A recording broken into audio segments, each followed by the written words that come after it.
Good afternoon from Nairobi. We welcome you to the third and the final session of our online seminar on Women's Land Rights and Development in Africa series that began on the 20th of July 2020. My name is Peter Wendo. I'm the project advisor of the Rule of Law program of the Konrad Adenauer Foundation. When we began the series, we invited all of you to the discussion, which was meant to identify key issues around this important subject of women's land rights. Our panelists that we had in the first two sessions endeavored to highlight all the key areas and the main issues around the subject. And so today, the panel that we have will endeavor to break down these main issues that emerged from that discussion in the previous sessions. They will also endeavor to highlight some of the major challenges that were identified and also propose some of the viable options that we can pursue on the way forward.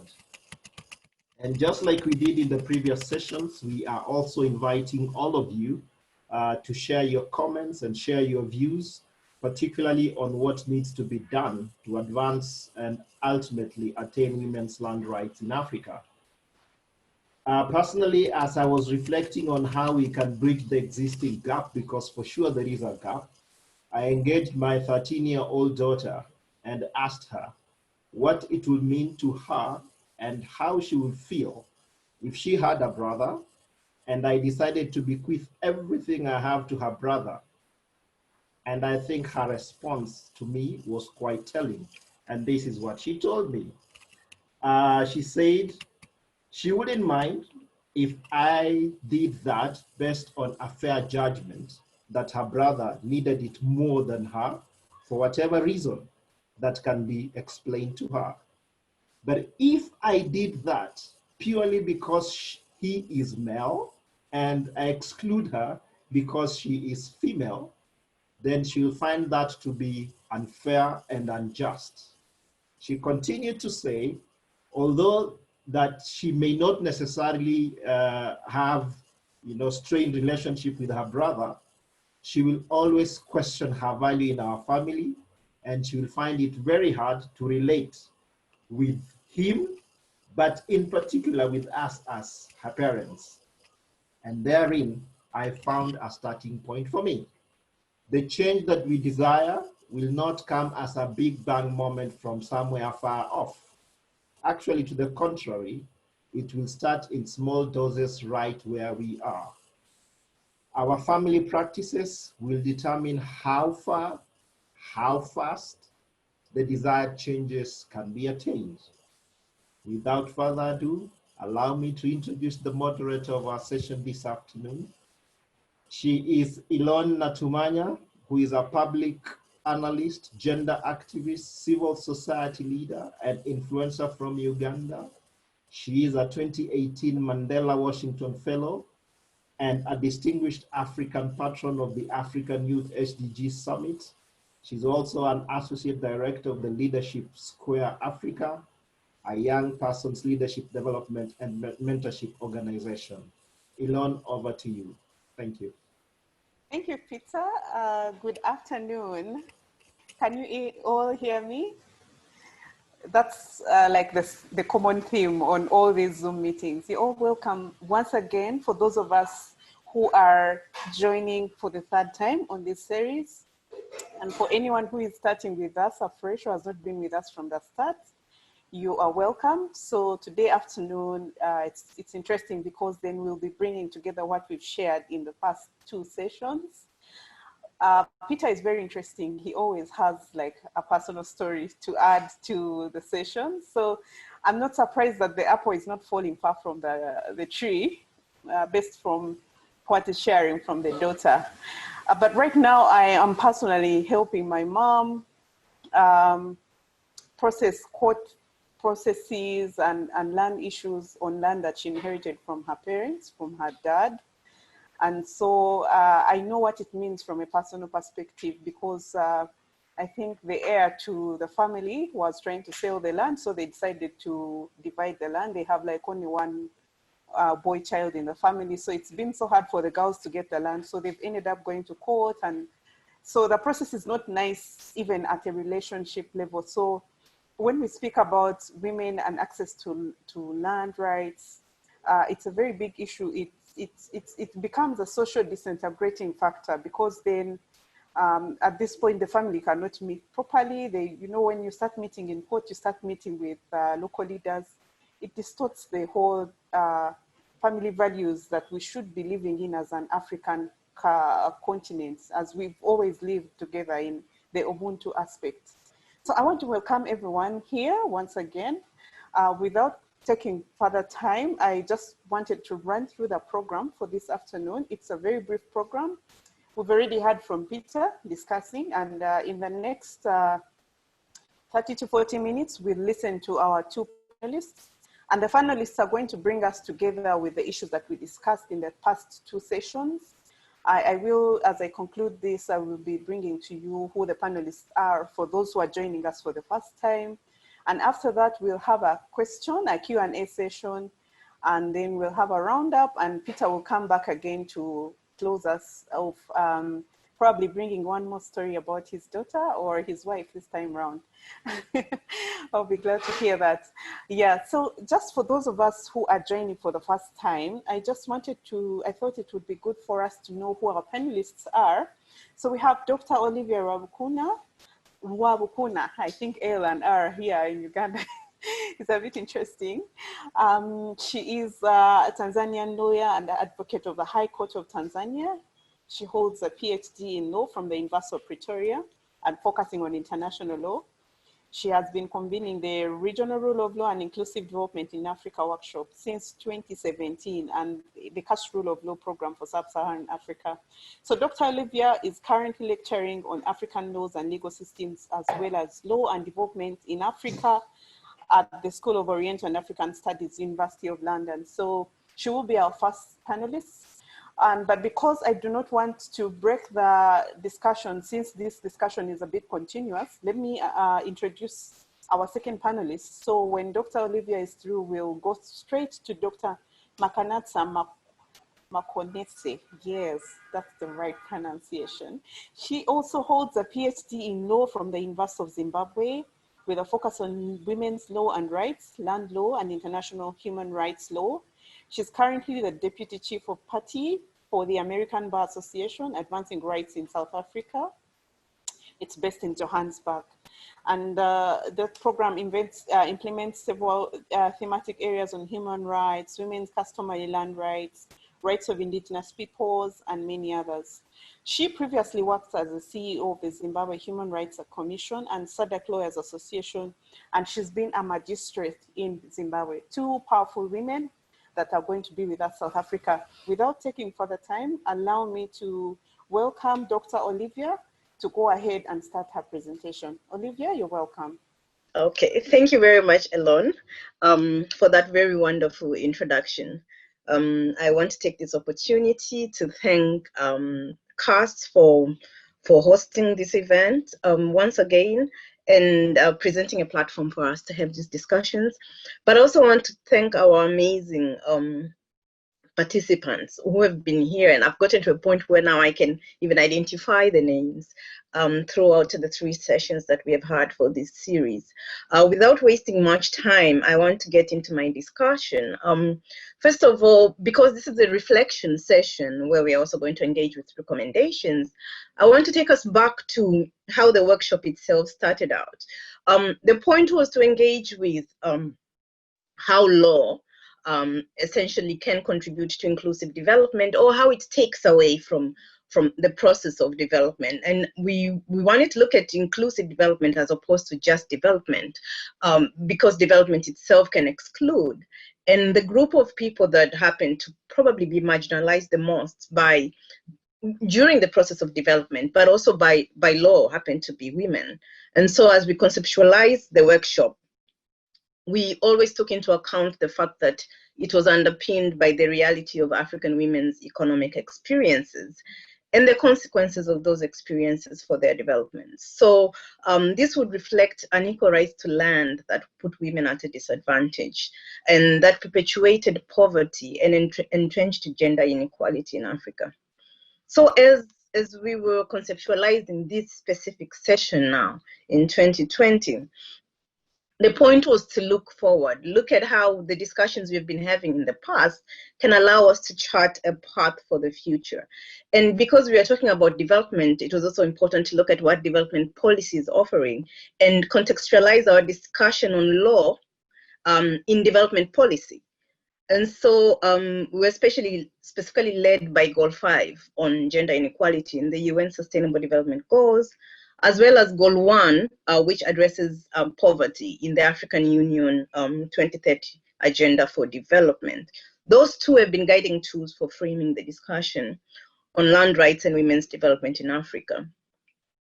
And when one looks at both the indicators that are found in those two goals, those development policy goals, they reflect the issue of land, and they link secure rights to land to profound impacts on economic development for women in Africa or anywhere else in the world. So secure rights to land become an important indicator for the process of development, specifically economic development, but also social development.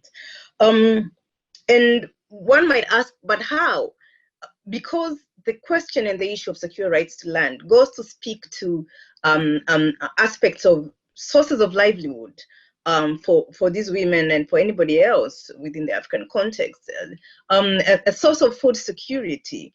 Land is also a business asset, so it can propel one to be able to access finance for other things.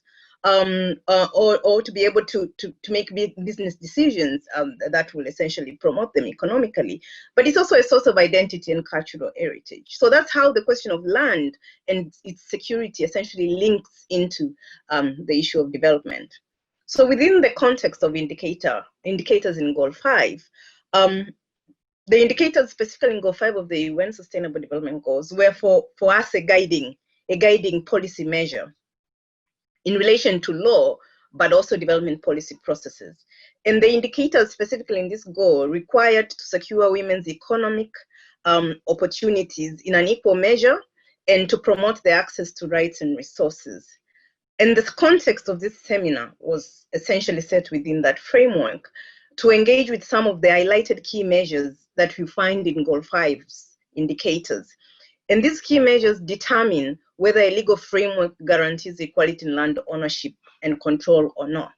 So when one looks at, if we're talking about land within the context of development, and we are looking at the biggest development policy framework, which is the UN Sustainable Development Goals, or you're looking at the AU development policy framework, which is the AU Agenda 2030, you find within this, and especially Goal 5, determinations, measures set up. If we are going to measure women's development, specifically looking at the question of land, what do we need to look at in terms of law? How should the legal framework look like? And some of the things that have been put there in those indicators are the things we used to drive this discussion. And the things that are supposed to be looked at in measuring whether the legal framework guarantees equality in land ownership and control include the question of equal rights for sons and daughters to inherit and for surviving spouses to receive an inheritance share. And this was an issue that came out in the first session. The question of whether customary land tenure is recognized in the legal and policy framework. And if it is, are women's land rights protected within the context of this recognized customary land tenure? And the third aspect is whether there is political support for promotion of participation for women in land administration and management institutions, whether this is in the form of quotas, affirmative action of any kind. And this is what we see coming out in the second session, at least the second session of this series. But there were also a couple of other issues that Goal 5 identifies in its indicators for measuring the effectiveness of a legal framework that were not part of the conceptualization. We narrowed down to just 3 things, but they came out during the discussion. And one of them is the issue of consent, spouse or partner consent for land transactions. It's an important measure for the effectiveness of a legal framework? Does it take that into account? Does it promote that? And the question of mandatory joint registration or economic incentives provided by a state for joint registration. The last issue was the issue of budgetary and political commitments to strengthen equal rights for women when it comes to ownership and the control of land. So in the conceptualization, it was already clear that by the time we are answering these questions, by the time we're engaging with these measures, we'll be able to determine whether the legal frameworks that have been set up within the African context essentially are capable of better influencing the process of women's access to land rights for the process and for the eventual development. So when I look at the discussions we had and how the things started in the sessions we had, the key issues that came up during the discussions from the panelists, but also from the participants, included, at least for the part that I'm going to engage with, a key issue that came up was the suggestion of working through judicial bodies. Because it was very clear that working through judicial bodies is important, but we are essentially stuck when it comes to national judicial bodies. Enforcement issues keep coming up. Implementation limitations and bottlenecks keep coming up. So the session I look at the panelists engaged with the issue of looking at judicial bodies, but maybe perhaps at a regional level, moving beyond the national judicial bodies. And our approach was that such an approach would promote it would promote the question of accountability at a judicial level for states that maybe are weak in the process of supporting national implementation of judicial decisions that are meant to support women's land rights. And it would be a way of engaging with that issue of the impasse at national level. And our approach was also to support, this should also be within a larger framework of supporting public interest litigation. And as we all know, public interest litigation essentially means that to pick specific cases that are capable of change, of policy change and social change, to pick cases that would set the theme and the scene for women's land rights. And as we know, law works through judicial precedent. So if public interest litigation is probably promoted, and even if there are limitations at implementation when it comes to national level, it can be just elevated to regional judicial mechanisms, and maybe through that pressure would be put on states to set up institutions and support institutions that are necessary for implementing women's land rights. And I remember the presenter in that session gave the example of the Endorois decision in Kenya, and how for many years the claimants had brought these cases within the national system to no avail, and eventually elevated and took the cases higher into to the African Commission, and obviously they got a favorable decision there. And even when implementation was still problematic at the national level, because this was created within the context of the African Union system, then there was more pressure placed on the Kenyan state, continuous reporting mechanization set up, questioned the state's response to these decisions, and she gave that as an example. But I also remember from the participants that there was emphasis that there has to be a balance, and I think also the presenter pointed out that this should not be the only option. This has to be balanced with judicial approaches, with at national level, with advocacy, with social movements. It should be part of a multi-strategy approach. In Uganda, we also had a discussion when it comes to participation for women in institutions of land administration as one of the measures of the promotion of women's access to land rights. From the Ugandan context, it was very clear that institutions of land administration have not begun operating, and rural women are not therefore involved in them, despite the fact that these rural women dominate agricultural production. This was in one way presented in contrast to Tanzania, where extensive land reforms took place in the 90s, and they resulted in interesting provisions where the structure of land management and dispute resolution bodies at local and national level was set up, and it mandates and reflects gender participation. One key limitation that came out of that, though, was that there's also manipulation of that system, where women might be present in land boards or village assemblies, but sometimes they are powerless. And this brings us to the discussion that keeps coming up, that we also have to engage with the question of not just placing women within these institutions to reflect quotas, but also ensure that their participation is effective.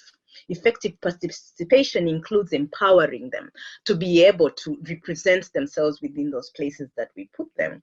But I think we'll go back later to the question of empowerment. What does this mean? I remember Dr. Steve Ouma giving an example that we should not just aim to empower women without knowing what they already know, how they've been negotiating within this particular system. External empowerment, legal empowerment from the outside should be balanced with the ability to mobilize themselves that they've been doing throughout. And perhaps the other key issues that I feel came out of the three presentations in tying up was the need for civil society engagement to get enforcement going. So we need more civil society engagement, not just at national level, but at the very lowest local levels. Bottom-up approaches must be key in achieving this. In Tanzania, the presenter from Tanzania gave good examples on gender-sensitive village bylaws adopted in Tanzania at the local level. While they might have their limitations, but the process of adopting them was participatory, and it involved women, and it was democratic at a local level, and perhaps that is important. But also there were wide consultations with local communities on how enforcement can be effected. And then this goes back to our discussion on enforcement, that if there's limitation in enforcement, it's maybe important to go back and have consultations with the people in communities where this enforcement is supposed to take place, and engage with them on how effective enforcement can take place. And so that was essentially this session. The key issues that I felt were left out, but are important, and they might have come out later in participants' discussion, is the issue of agency, which I pointed out that Dr. Steve Okoth-Ouma specifically highlighted, that we should see these women as not as passive participants, but as women who have engaged with the customary norms and traditional norms for a very long time, especially in rural settings. They probably have something to bring to the discussion of enforcement, to the discussion of how enforcement can be effective, to the discussion of what form of empowerment they want in engaging with these systems. We need to think of ways of exploring the natural mobilizations of African women to negotiate and contest within their own systems, and use that in the process of empowering them to engage with the law and legally created institutions. So in that process, we should not leave them out. There were also key issues that I felt were misunderstood or maybe remain contentious. And I think the issue of private property rights becomes important. We did not engage with how private property rights came about, how they were brought on by formal law. And this might have had negative effects on the cultural setting of communal rights. And this might have, in one way or the other, affected women's user rights that were protected within communal settings. And I think a participant called Vivian Obobo made this discussion where she said that, I believe most of the communities gave the male gender priority in inheritance because they believed that it was their way to promote equality, as the women were to be given rights where they were going to get married. So to prevent them from getting land from both sides, maybe this is why this particular rule came about. We need to address this.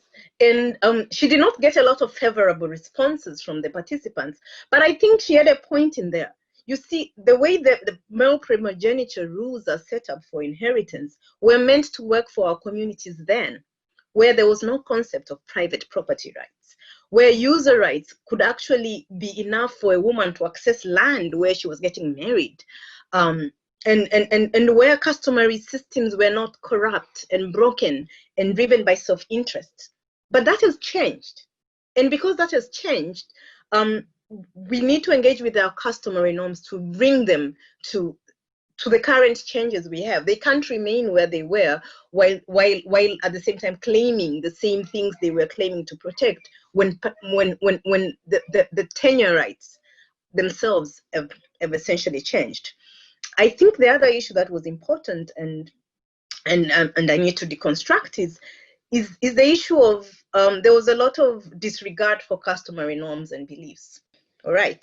So yes, deconstructing the nature of customary norms and beliefs as barbaric is very negative. And I think we also need to rethink that and contextualize it as well. There's confusion between the notion of customary laws and norms that might be maybe backward or patriarchal on one hand, but are capable of change, and the issue of personal community interest by those who gatekeep these norms and systems. And so it's important to engage with that and differentiate the two, that the issue maybe might not be the norms, it might be the people gatekeeping the norms and the reasons for them gatekeeping the norms. And we should not also assume that customary or traditional rules are immutable and unchangeable. Living customary law itself is capable of change. So we should engage with it from that perspective. And we should also not assume that formal law does not have discriminations built within it. In fact, it does. Our formal law in Africa exchanges a lot with our customary normative systems. Sometimes it influences the normative customary systems, and the customary systems in turn influence it. And so I think that's it. I think the most important aspect also is not to leave out our African men and our traditional leaders who are responsible for land management and dispute resolution in the process of engaging change, because they could also be very good champions for this cause. I will leave my presentation there for now, and then we'll get back to the issues of recommendations later on. Thank you very much. Thank you very much, Dr. Olivia. That was a well-presented highlight of what happened in the past sessions. I think the most contentious issue remains on two issues: how we can involve men in this discussion, and also the deconstruction of cultural norms and beliefs, especially the fact that these are things we've been raised in. We see our fathers taking over. When we are attending our traditional cultural rituals and norms after the burial of parents, it's the boys that are taking over. And so these are things that go beyond the norms. For us to be through them, we need to think critically. So I hope that in our recommendations, we can be able to deal with these two things, because in terms of the law, we seem to be there. In terms of setting goals and indicators, we seem to be there.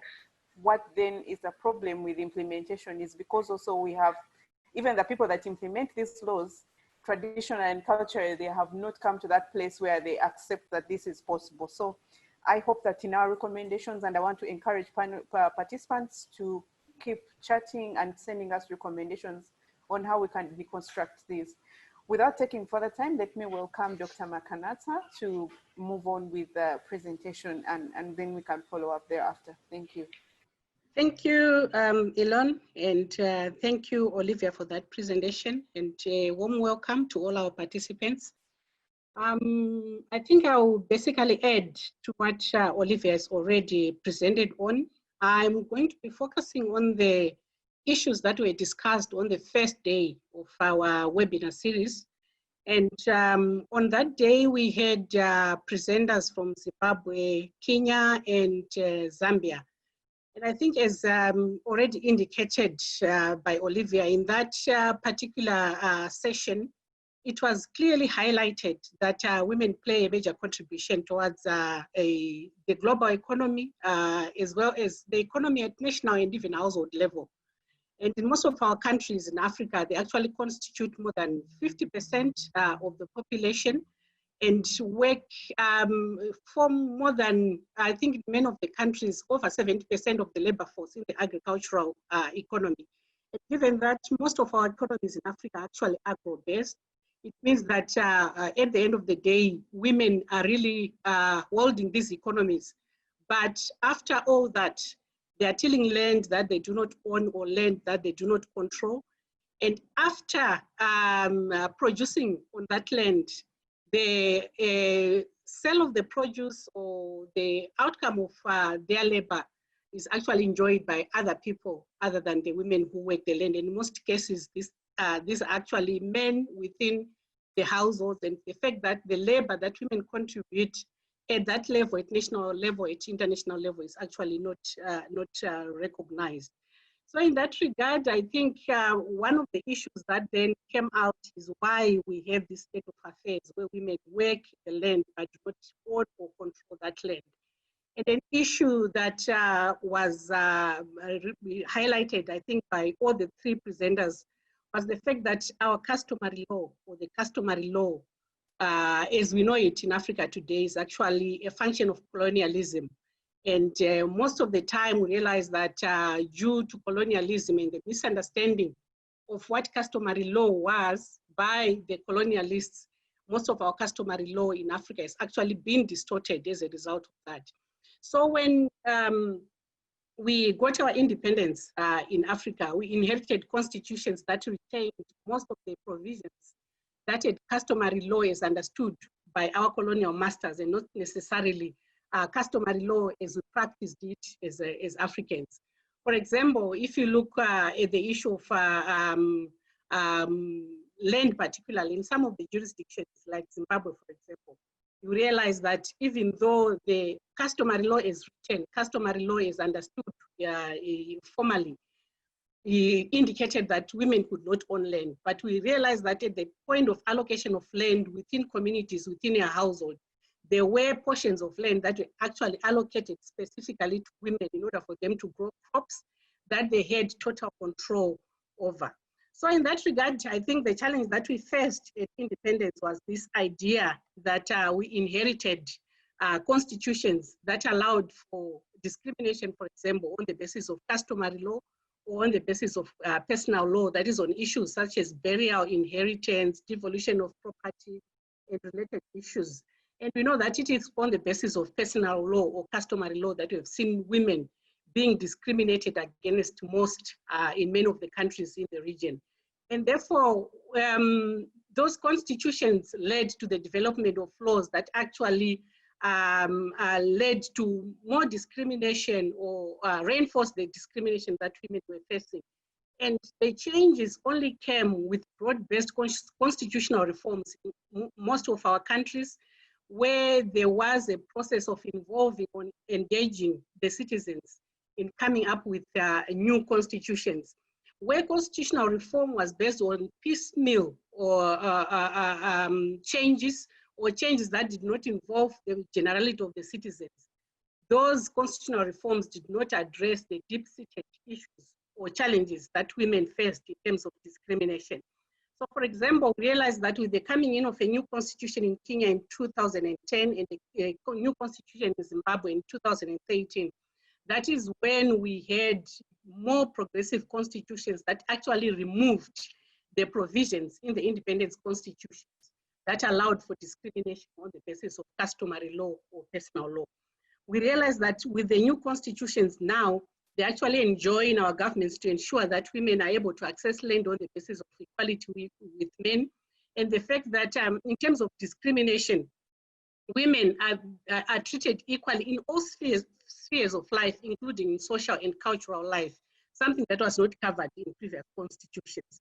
And in the case of Zimbabwe specifically, it provides for women's right to access agricultural land on the basis of equality with men.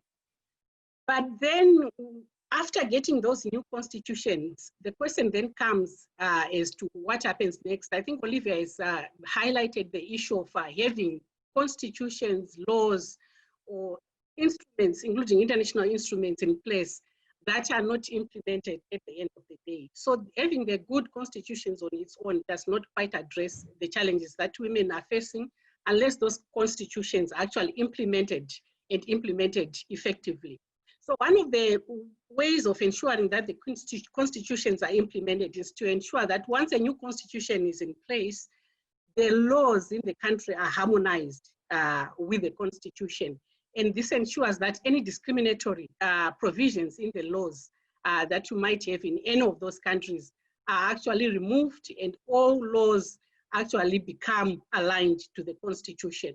So what we have seen is that in the case of Kenya, I think from the presentations that we got, the process of aligning the laws to the constitution was fast.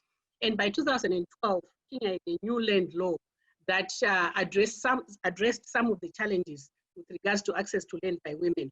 But in the case of Zimbabwe, 7 years down the line, the country is still in the process of harmonizing the laws. And as a result, many of the laws that discriminated against women before the new constitution came into place are still there. However, as we know, once the constitution is in place, citizens can still use that constitution to claim their rights, to go to court, to challenge discriminatory laws and practices. But in terms of implementation, it is easier when we have a law that actually captures the essence of the constitution and addresses the violations that we see in practice and in everyday life. So I think the issue of harmonization of the laws with the constitution, once we have the new progressive constitutions in place, is actually very, very important in countries where that has happened. But we still have, I think, some of the jurisdictions in the continent, in Africa, that still retain the provisions on discrimination, allowing discrimination on the basis of customary law. In this regard, I think we've got examples of countries like Lesotho and Botswana in Southern Africa.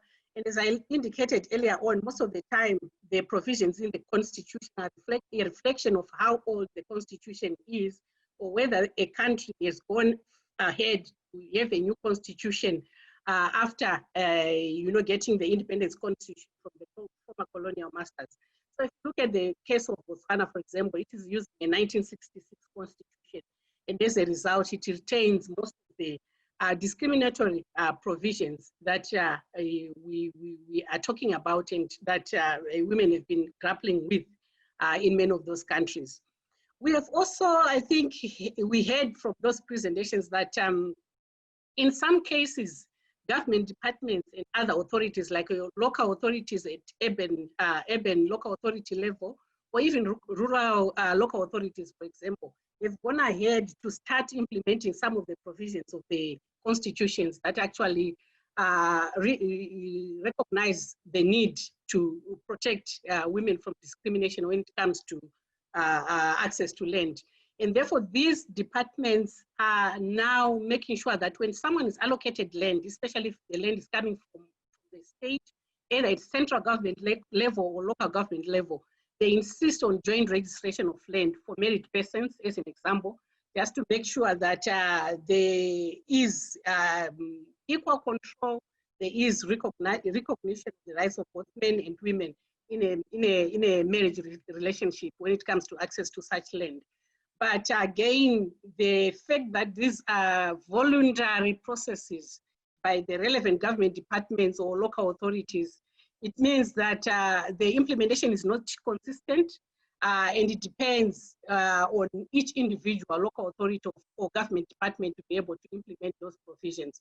So again, I believe it is important for such provisions to be written down, to have a law in place, a regulation in place that details how such processes are supposed to be implemented to ensure consistency, but also to ensure that there are no opportunities for discrimination against women when it comes to access to land. One other issue I think that we had needed to be addressed was the issue of harmonizing marriage regimes, which is important given that in many of our countries, there are different marriage regimes and there are different levels of recognition that are given to the marriage regimes. And therefore, I think the issue of ensuring that when looking at marriage regimes, they are harmonized and that at the end of the day, they are given equal importance is important. And this relates, for example, to the civil marriage or statutory marriages that we have. It refers to the issues of customary marriages. It refers to the issues of religious marriages, so that when it comes to issues of inheritance, when it comes to issues of sharing of property, a dissolution of marriage, either through death or divorce, people in different types of marriages are actually given equal recognition and are able to inherit, access property or share property on the basis of equality. Looking specifically at the issue of large-scale land deals, again, I think the people that suffer the most when it comes to large-scale land deals, this was a presentation from Zambia, are again people who hold or who occupy customary land, mainly because customary land is not given the same importance as statutory land, and therefore the protections that are available to people that are occupying customary land are actually less compared to people who have got freehold land, who have got title deeds, and who can negotiate, for example, in the event that they have to have their land acquired for one reason or another, is provided for in our constitutions. So the issue most of the time is not in relation to the acquisition of the land, but the processes that are engaged with in the process of the land acquisition and the outcomes for the people who hold land in terms of different tenure systems. So in the case of Zambia, and again, I think it's an issue that cuts across many of the jurisdictions in Africa. The land that is lost most of the time, or the land that is taken most of the time when it comes to large-scale land investments, is actually customary land, because it is easier for governments, it is easier for investors to take that land given the limited protections that are available in terms of that particular tenure system. And therefore it becomes important again to make sure that there is that harmonization, that recognition for the different tenure systems, and that when it comes to acquisition of land in the public interest or for national development, the people that are affected by such acquisition are consulted, they are given time to make decisions, they are adequately compensated if they have to be removed from their lands. But because there is no protection in customary land, which in most cases is actually regarded as state land, it is easy for such people to be removed from that land without much recourse. And again, most of the people that are affected in that regard are women, because they are the ones who constitute, the majority of people who reside in communal lands, or I mean customary land, and people who actually work that land. So without the equal protections in terms of tenure protection, it becomes difficult, I think, at the end of the day, for women to be, their rights to be considered in such situations. Again, I think it's an issue of harmonization of laws, again, if we're looking at that particular issue, given that our constitutions provide that people should have a right not to be arbitrarily removed from their land. So again, in that regard, I think even though the constitutions might provide against arbitrary eviction from one's home or land, as long as we do not have those protections provided for in the laws that are used to implement such programs or processes, it becomes difficult for women to enjoy those protections. And most of the time, when the evictions take place, there is no plan in place for resettlement, for example. And at the end of the day, you realize that most of the time, the people that occupy such land end up being prosecuted for trespassing, because even after being told that they have to go, they do not have anywhere to go. And I think in the case of Zambia, another issue that was raised was the fact that the laws that are in place at the moment are gender neutral or gender blind. And therefore, the assumption is that the laws as they are will be able to protect men and women equally. But in reality, that neutrality leads to discrimination against women. And therefore, there's need to have laws that provide for a distinct, or that give a distinct effort to address the specific challenges that women face in the process. And again, I think one issue that came out is that even in situations where women are provided with their rights, even, for example, if they go to court and they're given a court order allowing them to occupy land in certain circumstances where they are contesting their rights against men within communities or their families, there's actually stigma against women who try and enforce their rights. And therefore, there is a need, I think, at the end of the day, to ensure that when women are given their rights by the courts, there's a way of ensuring that at the end of the day, they are able to enjoy those rights and enjoy them peacefully and enjoy the rights in reality, as opposed to, you know, court victories that are on paper, but are unable to be enjoyed by women. I think with that, I'll leave it at that and talk some more when we are looking at the issue of recommendations and how some of these challenges is identified by our presenters can be addressed. Thank you, Elon. Thank you very much, Doctor. I think you can hear she speaks much more from the legal perspective based on our historical constitutional inheritance from our colonial masters. And also a lot to do with our customary land laws in literally all African countries because of the construction of the African society and how it was. So with the colonial disruption, we had a whole lot of land redistribution, but which again did not consider women as key participants in this whole process. But again, we have African countries that have gone ahead to revise their constitutions. Here back in East Africa, you have good cases like Kenya. Uganda has had for some time one of the best constitutions, despite our disruptions along the way. But it becomes then challenging on why the implementation is not coming through, like Dr. Olivia was initially sharing. And then we now have a new interface of the desire for development and industrialization that has come with a whole desire to have land for improvement of this industrialization. Again, it is tampering with the customary system, land tenure system in Africa, which again puts women as the last beneficiaries and men remain the key beneficiaries in this, because it's the man who is going to negotiate with the investor on how much land to sell, is going to sign on behalf of the family. If you have the chiefs who negotiate in some other societies, the chiefs are always men. So some of these things remain, again, an impediment to the implementation of the laws that themselves that we have put in place. But there's one intriguing issue that I would like Dr. Makanas and Dr. Olivia to speak to. It looks a bit detrimental, but it's a bit important. The question of writing wills. In most cases, people here in Africa, the fear for death is as fear as it is itself. So people don't write wills. And then at the point of sharing property, it becomes an issue. But even in places where wills have been written, they've been challenged because we have cases here of prominent men and women who did not have boy children. And even by presentation of the daughters as the heiresses of properties from the will, it has been challenged.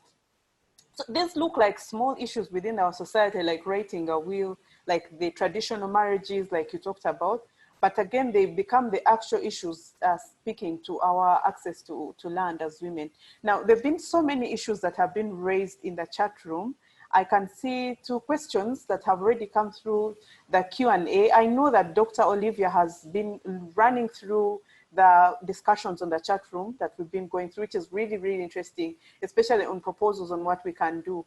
I am going to read the first 2 questions, and given the run through that Dr. Olivia has had in the chat room, request her to come through and answer, because now we are opening up for participation. And I will request Victor also to look through in the back end if we've left out anything. And then that will allow for Dr. Makanasa to go through some of the chat quickly to see if there are particular issues, especially from the legal perspective, that have been raised. And once we've done that for about 10-15 minutes of also getting more participation from the participants, we will then go straight to look for recommendations. Now, Ivy Kihara says, I've enjoyed this series immensely. Just to throw a spanner in the works, it's difficult for women to get equality in land rights. What about women with disabilities? Is this discussion being had? I think that's very, very important, because when we speak about women, we have the women who are disadvantaged. And not only talking about women with disabilities, we have women in displaced camps, we have women refugees. All these are women who desire or who use land as a source of livelihood, but how they access the resource is also another question. I will also go to another one. It's speaks, it is not clear who it is, but it's from Hawaii. I think the name is not well typed in, but to what extent does excessive legislation on women's rights create gender inequalities as opposed to gender inequality? Talk of it in the preview or on the purview of persistent implementation. Would it be much better to focus on customary orientation as opposed to legislation? So I guess the second question would be better answered by Dr. Makanasa, if I would be fair. The first one can go to Dr. Olivia, as she also brings to light some of the issues that have been raised in the chat, as I also keep picking through some of the questions that have been raised. Thank you very much. And we will proceed with Dr. Olivia to give us feedback. Thank you. Okay, thank you, Ivy. Greetings. I think I know Ivy from somewhere. I think it's Pretoria. All right. The question is whether women who have disabilities are being considered in such a discussion. I mean, I think when we are talking about the excluded of the excluded, that would be women with disabilities.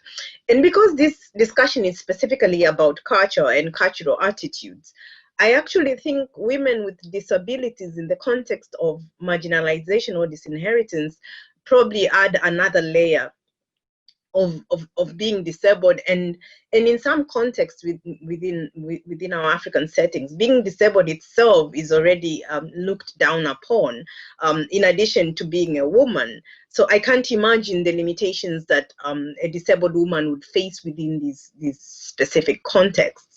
And so that is not necessarily brought into the discussion. I mean, at the African Union level, we specifically have laws and that provide for disabled people within the African context, but I don't know how many countries have gone on to reflect this in their own domestic systems, adopt them, or even tie the issue of intersectionality, of women being marginalized as women, as young people, as women maybe who are essentially disabled, who happen to be mothers of children. That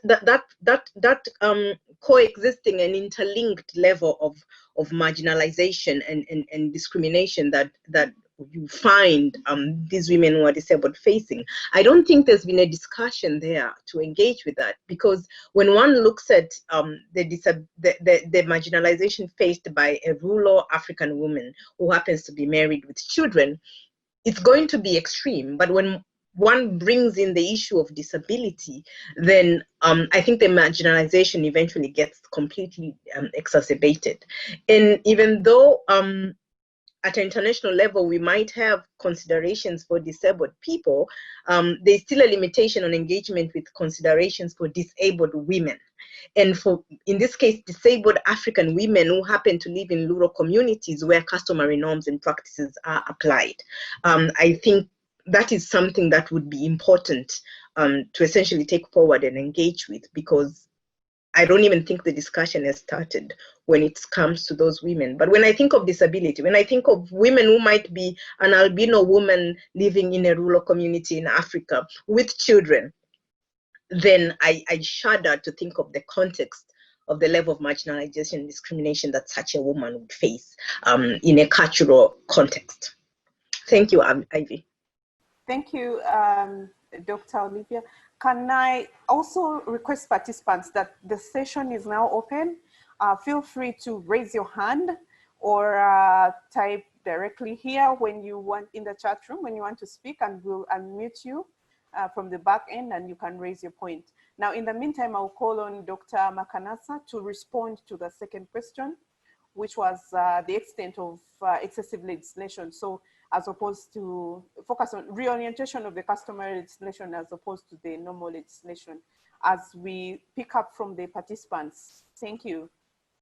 Thank you, Elon. On the issue of legislation versus reorientation of customary practices and views, I think it's a two-way approach, basically, because one of the challenges that we've faced when it comes to customary law is the fact that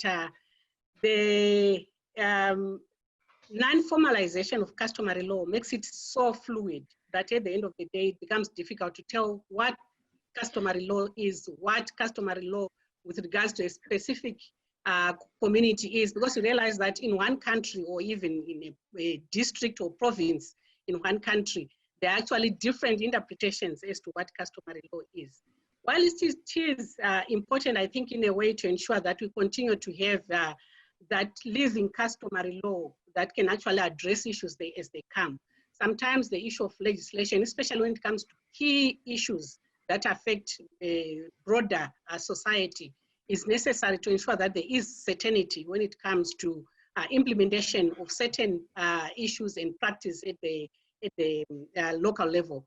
But at the same time, it's also important to give that, reorientation, especially when you're looking at the enforcers of customary law, the gatekeepers that we have in the different countries, the traditional leaders, to make sure that they also understand the importance of some of the issues that we are talking about, especially the issue of gender equality, women's rights, and access to land by women.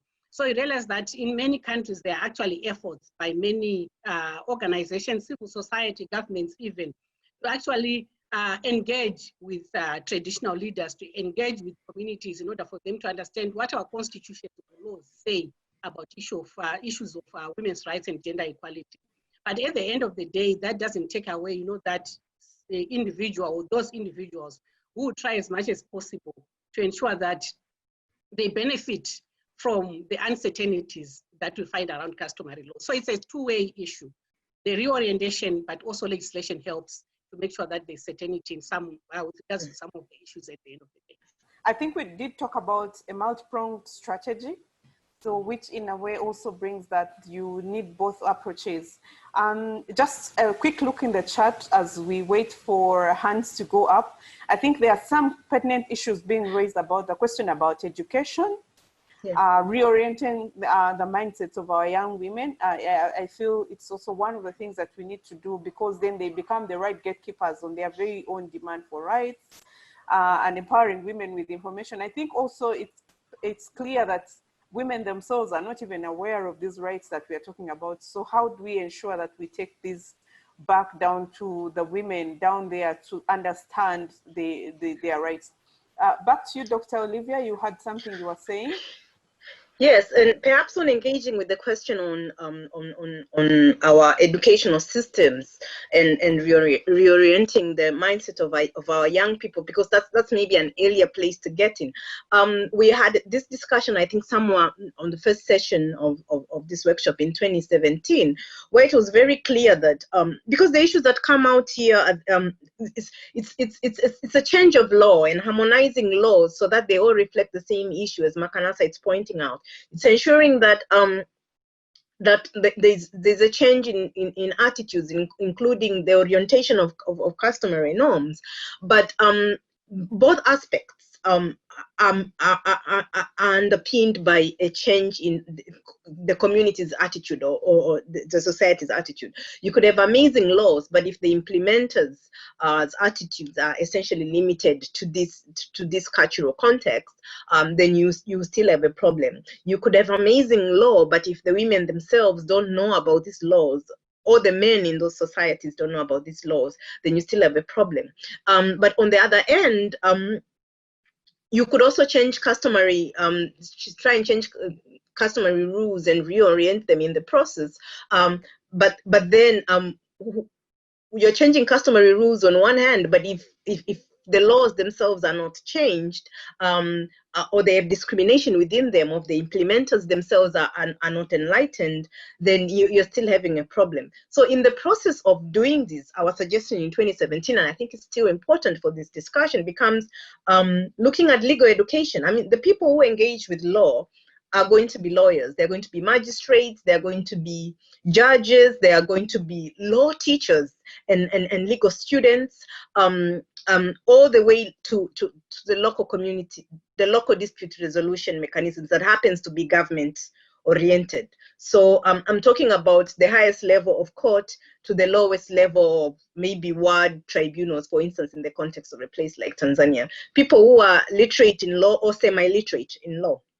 And so for that matter, our engagement with this was mainstreaming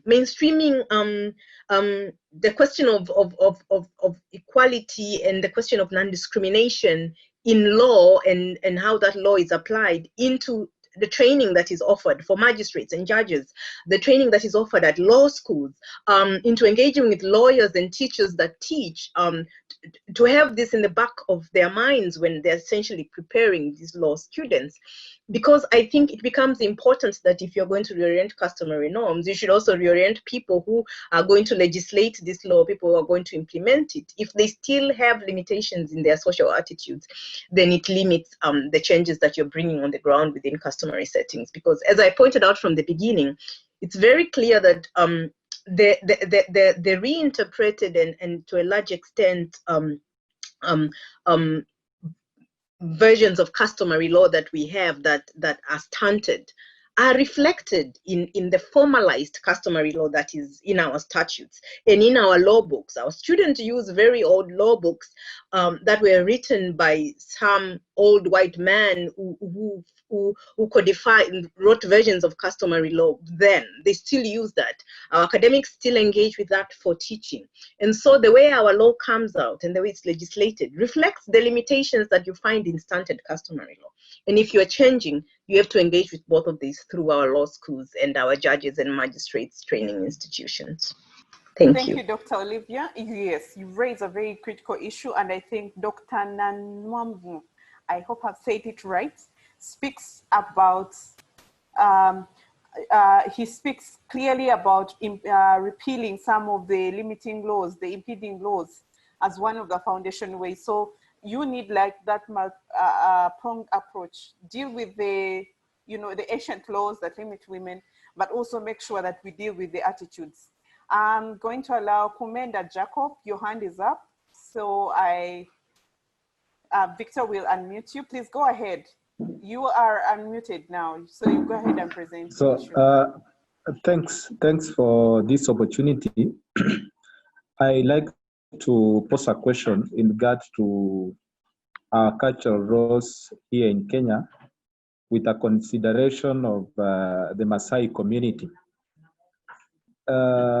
We have been having these discussions that the cultural law should not limit the women right in getting possession of land, be it from their parents, or they can also buy land that is close to their parents' land.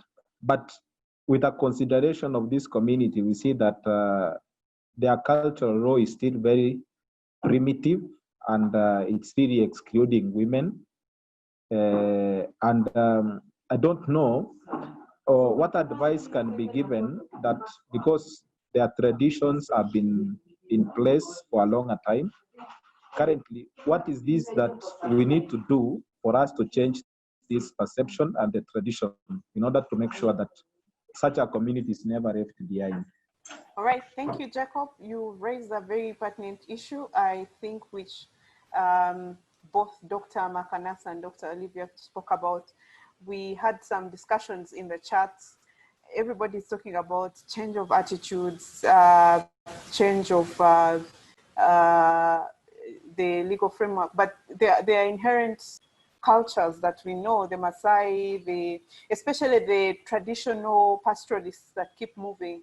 So in the context of land ownership, it is also a bit tricky for such communities, but we very well know that women in those communities are still the livelihood holders. They are the ones that will probably be taking care of the cattle. They are the ones who we have, for instance, here in Karamoja, back in Uganda, it's the women that construct the homes, even they construct the houses. So how do we deal with such kind of excesses within the cultural norms?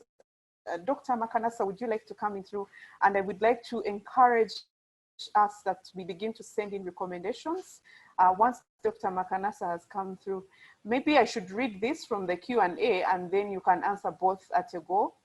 Again, from this person who is using a Hawaii phone, I would also say social orientation might be more of the concern than over legislation. There is a tendency to retrace in Africa, and the example of Rwanda performing exemplarily in recognition of women's rights than, say, Kenya, with entrenched constitutional provisions performing poorly in electing women to leadership, change of culture and steps towards, so to me, more practical than legislation. And indeed, we did speak about the issue of having women as participants in leadership, but then again, not causing the real change that we are looking at. So both need to have a balanced discussion. And I want to ask Dr. Makanatha to come through on that, on those two issues. Yes, thank you, Elon. Again, I think it comes back to the issues that we've discussed. How to balance the laws and the actual practices on the ground. So if you're looking at the example that has been given of the Maasai people, for example, it is unlikely that the people that are facing the challenges at that level would even think of going to claim their rights in the courts. And therefore, they might be facing the discrimination, but would not find a solution, I think, most of the time outside of the community. And therefore it becomes important, or I think paramount in such situations, to ensure that the people on the ground are actually engaged, they are reoriented, they are taught, they are, given information about what is right, what is correct in terms of the law, but also just looking at the social institutions around them, what is fair, what is just, in order to ensure that at the end of the day, whatever is done at the local level addresses the needs of all the people within those communities. So it is important, I think, at the end of the day, yes, the issue of social reorientation is critical, but also in the event that a need arises for some of those cases to be taken up with the relevant institutions in order for the people that are affected to get appropriate remedies. I think in such situations, that is when the law again becomes very important, because outside of legal provisions, outside of what the law says, it is difficult for the decision makers or those that are supposed to give remedies to know how to address some of those issues, especially if we're looking at the issue of the courts and how they provide remedies or solutions in cases of disputes. They are guided by the law. And therefore, in the absence of a legal provision that addresses those issues, it becomes difficult for those issues to be addressed. So again, I think, yes, social reorientation is important for people to be able to get the information. It is important, no doubt about that. But that can only be anchored, I think, at the end of the day, on a robust legal system that is able to address those rights, that is able to give remedies when a situation arises that requires other decision makers outside of the communities to give the remedies that are required. So I don't think it's a matter of choosing between the two. They are equally important and they complement each other, and we should be able to ensure that at the end of the day, we give the reorientation, but we have the laws to actually buttress that reorientation that would have been given. Because, for example, if we provide the education, we provide the information, but still after that you find that there are still people, at the community level who still disregard that education, that information, and continue to implement discriminatory practices. How then do you address that situation? You still need recourse to the law to be able to deal with the issues. Thank you very much, Dr. Makanatha. I also find that because I see Jacob has again brought in a comment that he has tried to engage the community on this Maasai community land, but majority of them don't regard them to be in the capacity of owning land. I think it's also looking at who are the influential or the gatekeepers in the cultural systems in the Maasai community. And engaging them, because also the approach to which we engage the communities is important. But also I think that sometimes men do not see this because inherently they don't see the value of women. So we need to understand that the access to land rights for women is as good as any other right for women. So the right to life, the right to education. So it can't be seen in isolation. So once we begin to intrigue the community and look at, hey, look, it's your wife who's preparing food, it's your wife who's constructing the house, how important is such a person? Should you leave them behind in the access to land, which is also a very important aspect that you're going to leave for your community. But also looking at, men need to understand that if these women are responsible, then they are able to take care of their children. How will they take care of them if they are not around? And that's why for me, things like writing wills are very important. Property ownership, in whose names are properties being bought, are quite important. We recently had a court case here on inheritance for heirs versus widows here. So and especially in families where there are children who belong to different wives. So we need to approach this when we're dealing with communities on issues that they can understand at a much more personal level than going beyond into the legal aspects, which the communities may not really appreciate. So let me just see if I can pick a few things, a few issues that could have come through in the chat room that are pertinent before I bring back Dr. Olivia. Please go ahead. Yes. Yeah, perhaps if I might come in here as well.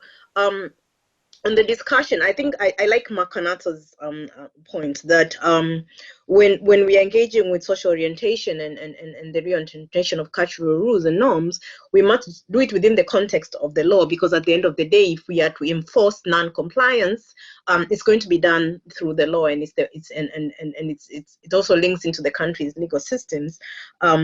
And also, I think in last session we had a discussion on should this be criminalized or not, and I was really against criminalization because then you would really criminalize everybody within rural contextual settings. But it could maybe be a good deterrent. So the law should always be there at the back, not maybe necessarily everything to be used, but as setting out modalities and parameters, and then people can make decisions and reorient their cultural context within that particular background. And I think in response to Commander Jacob and what you just pointed out, it's very important when you're engaging with change in social attitudes and cultural and reorientation of cultural rules, for that to be done within the context of the legal framework and law. So it's not just reorienting those cultural rules and norms, but it's reorienting them within the context of legal awareness. Using the non-discriminatory and equality provisions in your constitution or law to engage with the orientation or reorientation of cultural rules and norms. So it should be done within that context. And the issue of gatekeepers becomes important, as you pointed out, when he says that he's been trying to engage with the community, but there are limitations. This same Maasai communities, I mean, studies were done and projects implemented specifically within the Narok communities, which I'm certain are Maasai, at least predominantly.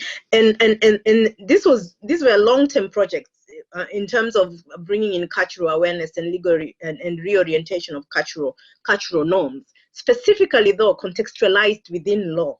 And the people who were engaged with were the Maasai elders. I mean, the ones who sit in dispute resolution, and the ones who allocate land. And these are the ones who are engaged with, together with the men in community and the women who happens to be elders in community. At least we forget that sometimes women are the custodians of these same rules.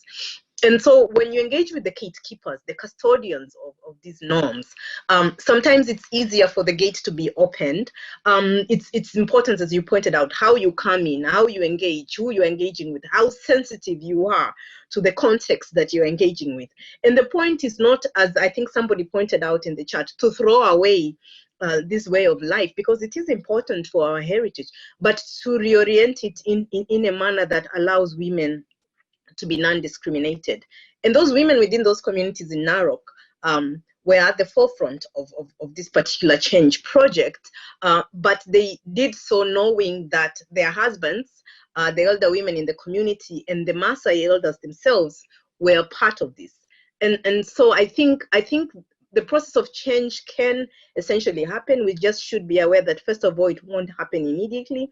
And secondly, yes, that change can be driven through the legal process, even though it shouldn't be hard law, which people don't understand. It should be simplified versions of what non-discrimination is and what inequality is. And something interesting at the end of that, I think, project was the Maasai elders saying that it's a question of rights. These women have rights. How can and they are smart and they can lead, how can they bear men who are intelligent and they become leaders and they themselves be incapable of doing the same? And so for me, I looked at that as a version of what changing mindset can be, but knowing who you engage with at what point and essentially how you do it. Thank you. Thank you very much. So I'll give Hilary, I see your hand is up. Okay. Victor, could you help and okay, thank you. Please go ahead. Okay, thank you so much. I'm so glad to be part of this very important and interesting discussion. I think one of the major challenges that women are facing in terms of access to land and habitat rights is generally the patriarchy that we have grown up into. The culture of patriarchy itself is the greatest blockage of us furthering women's land rights. I don't know how we can kind of try up to come with laws which outdate that patriarchy, that patriarchy structure which we have grown up with in most African countries, I think, maybe the world over. So I think basically that's my contribution, that how can we go around patriarchy or reverse that patriarchy which is already in our culture and in our lifestyle. Thank you. Thank you very much, Hilary. How do we deal with the patriarchy that is already embedded within our cultures? Again, the culture norms. Is there any other hand? Because our time is fast spent. If there isn't any other person coming through, I'm going to give Dr. Makanata just 2 minutes to respond to the question of patriarchy. And then I will get back to Dr. Olivia to do a roundup of these discussions since you have been looking through the chats. And then after that, we will then have Peter coming through to close us off from such an interesting discussion. So let me have Dr. Makanasa, and then after that, Dr. Olivia will come through to round up the discussions, especially with the heated discussion in the chat room. Our biggest point of discussion seems to be how to deal with the culture norms, because I think we know how to get off the laws, we know how to repeal all the laws. We have educated our girls, we have so many female lawyers now with all the FIDAs and women lawyers associations, but there's something which seems not to be hitting in terms of the patriarchy, the systems that we have. And I think for me, once we break through that and having, integrating the legal system with the social approaches that can deal with speaking to the communities and in those rooted spaces, then we could be having a way out on dealing with this issue. Thank you, Elon. I think the participant correctly points out that the issue of patriarchy is not only an African problem, but it's actually a global problem. The issue of women's rights and gender equality is not something that we are grappling with in Africa only, but it's something that women the world over are actually dealing with and have to deal with. And therefore, I think it comes back again to the issues that we've been discussing: education, reorientation, engagement, discussions with the various actors and structures that we interact with when it comes to these issues. But again, I think I will emphasize once again the issue of enforcing legal provisions, especially constitutional provisions that provide for gender equality and women's rights. And as I indicated earlier, I think most of our constitutions have gone a long way in terms of making sure that they provide for such equality, and they remove the discriminatory clauses that we might have in terms of our laws previously. But even with those laws in place, it still remains necessary and important for us to be able to engage with the men, to engage with the women even, because most of the time we realize that the fact that we are socialized in a certain way means that in some cases it's the women themselves, the women ourselves, who are not able to take up our rights and enforce our rights when we have them. Because there's, I think, a process of internalizing our powerlessness. It's a process, you know, which is almost invisible, that we can't touch.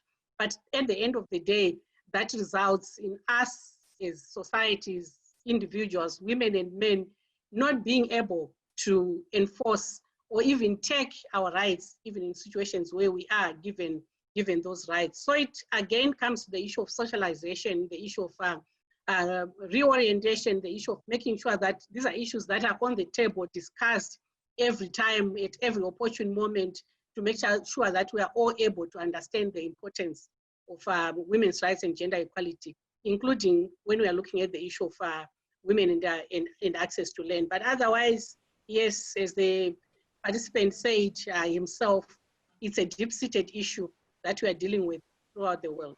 Thank you. Peter will forgive me, and I get an extra 5 minutes, so we can end at 14:35 exactly. So I would like to request Dr. Olivia to come through, especially if you found any recommendations to take home. What are those take-home things that we can take at country level?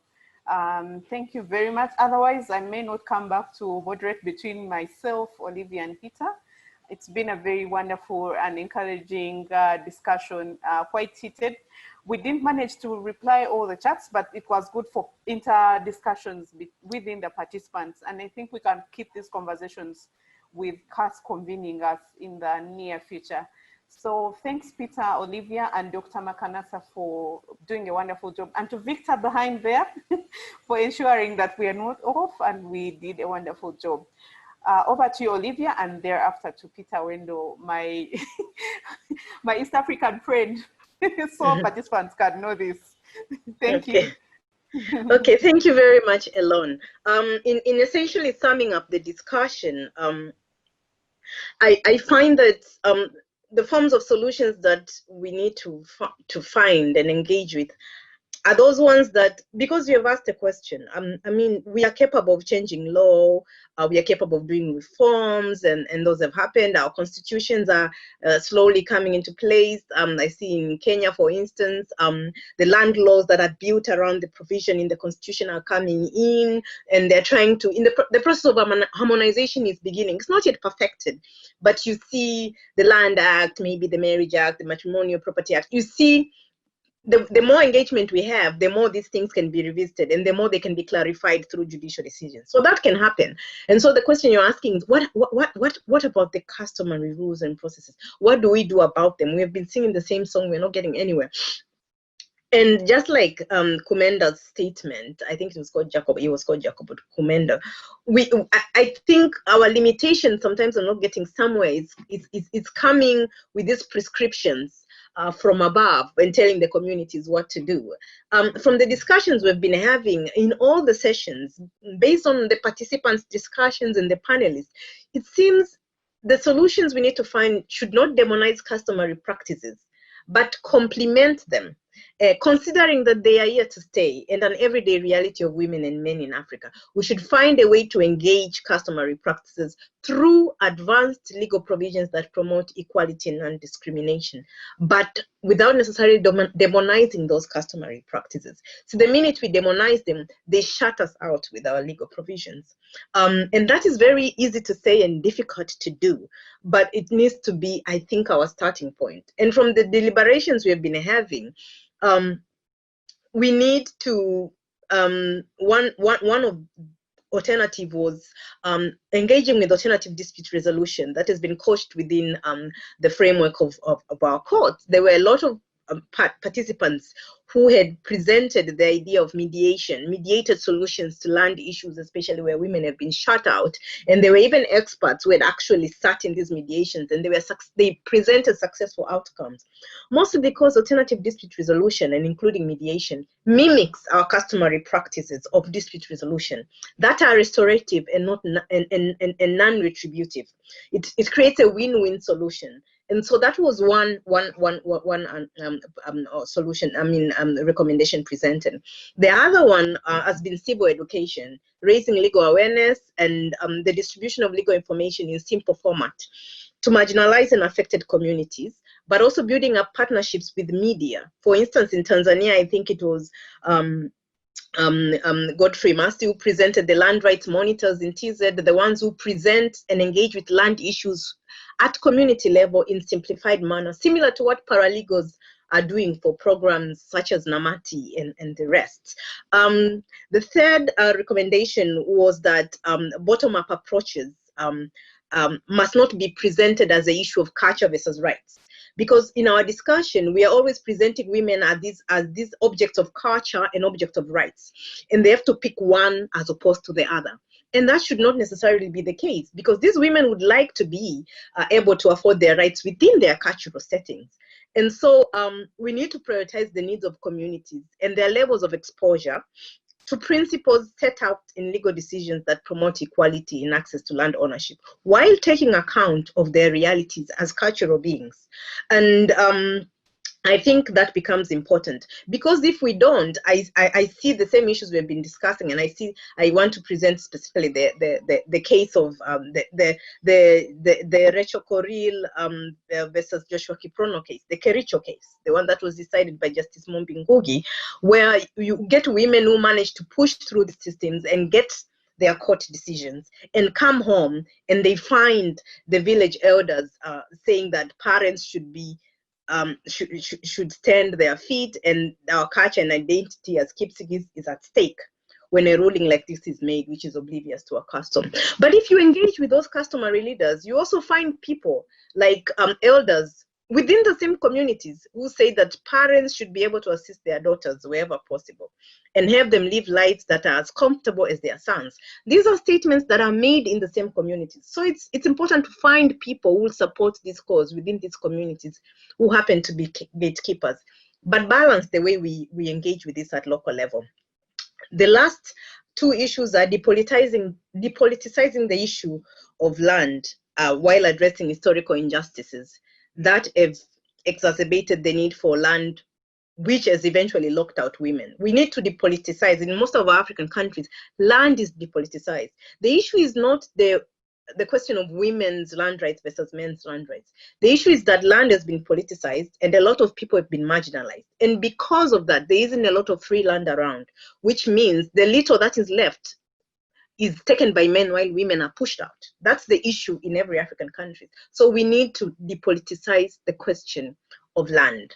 And perhaps lastly is harmonizing legislation as has been discussed throughout. So those are the 5 main recommendations that came out of this discussion. There was the mini recommendation of criminalization, which also lies somewhere there, where law has to take place when compliance does not happen with judicial decisions, and it's also somewhere at the end of this discussion. I want to take this opportunity to thank everyone, and I hand over to Peter to close if he's still here. Thank you very much, Olivia. I'm still here.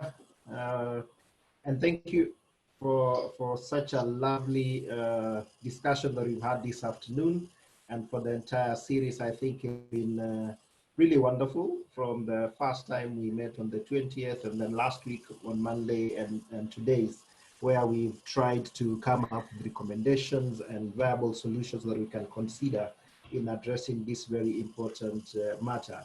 So I wish to, just before I close, I think I want to reemphasize what Olivia, you've just said, the need for multi-pronged strategies in addressing this issue. We can't use one over the other. I think all of them are important. There's a place for customary law, there's a place for formal law, and so, but one thing that we need to consider as we do this, especially where we use the codified law and the formal justice system, we also need to be aware of the other associated disadvantages that women encounter when they are pursuing this. So the issue of cost, when women are already economically disempowered, how can they then advance their rights through formal systems? The issue of literacy levels, the issue of geographical challenges for women to access these courts. So all these issues are actually disadvantaged women ab initio, and therefore making it very difficult for them to realize their rights through formal courts. So even as we approach this, I think those are some of the things that we need to be aware of. And ultimately, where they manage to go through courts and they get favorable rulings, do they enjoy that they pursue through the courts? Makanata pointed out the whole question of you win a case in court, but then when you go back, the ground is very hostile and the women do not then enjoy the rights that they were pushing through the court. All these things need to be put into perspective as we pursue the right, the women rights and all other rights that accrue to women. We would like also to say that pursue that also we may want to consider the use of alternative justice systems for the fact that they tend to incorporate, the gatekeepers and the council of elders. They are incorporated in the decision making and the whole process. It's easier to buy them over and for them to see the need for us to push and of these rights. The whole element of restorative justice that is inbuilt in such a system. So we need to build on those small little avenues that are available to us as we advance women's rights. So at this point, I just want to say very much. Personally, I've enjoyed the series, and I would like to thank the participants who've been with us from the very first session. So Olivia said some of them now relating, we are relatives basically. We've known them now, we write and how they sound. We want to thank you. For those who have joined us along the way, we also want to thank you very much to our panelists from the first panel that we had on the 20th, Justice Oscar Angote from Kenya, Dr. Fatima Mathu from Ms. Rutendo Magazire from Zimbabwe, and the second panel that we had on the 20th, Yvonne Oyeke from Kenya, Hadija Yahya from Uganda, and Godfrey Mase from Tanzania. We want to say thank you very much. For those who have moderated the sessions, Dr. Pamela Toela Sambo from Zambia, we want to say thank you very much. And to Elon Natumanya from Uganda, the moderator today, we want to say thank you very much. Dr. Makanasa, you played a dual role. You are moderator. Today you appeared as a panelist. We want to say a big thank you and for making the series success. We cannot forget the brain behind all this, Dr. Olivia Luabukuna. We want to say a big, big, big thank you for, this is your baby. You've run. I think there is a lot that we can gain from it. So we want to say thank you very much. Last but not least, I would like to thank the Lawyers Hub Tech team under the stewardship of Linda Bonyo.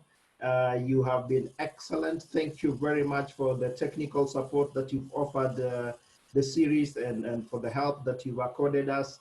I want to single out Selena and Ken. Thank you so very much for all that you have done for us. This online series may be over for now, but the engagement. So I would like to request all of us to continue engaging beyond our screens and the keys of our buttons. Let's keep the discussion going on. And for now, I just want to wish you good health. Take care of yourself. Be safe. Thank you so much, and God bless.